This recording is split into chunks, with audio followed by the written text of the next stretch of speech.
प्रश्नाचं उत्तर नाही होत. काय ते? या हस्तिनापुरात सुषेण यांना राज्याभिषेक झाला. सत्य आहे.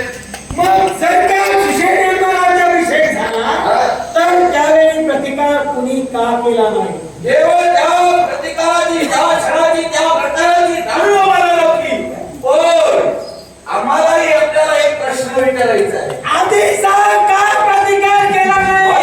त्या प्रकाराची जाणीव नव्हती मी म्हणालो, पण ज्यावेळी कळलं कुणाला होती? इतरांना काय नेले होते?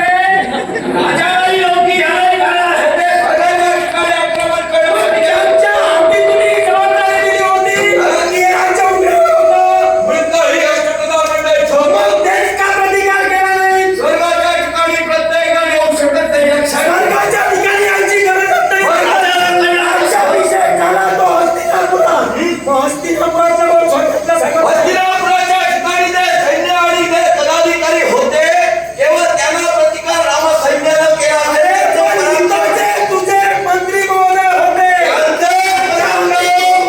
त्यांनी का प्रतिकार केला? त्यांचे पराक्रम कोकडे ठरले असते. मी नाही म्हणत नाही. मी काय म्हणालो? जिंकलो. मी काय म्हणालो? सुषेणाला राज्याभिषेक रामचंद्राने केला. मला सारं काही मान्य आहे. राजा आता सुषेण झाला. आता या केवळ हस्तिनापुराचं संरक्षण करणं सुषेणाची जबाबदारी होती. त्या सुषेणावर ज्या अर्थी अजमिळाने पुरुष मात केली, हस्तिनापूर मिळविलं, तर पुन्हा तुम्ही इथं कशाला? हस्तिनापूर मिळविण्यासाठी मुळी तर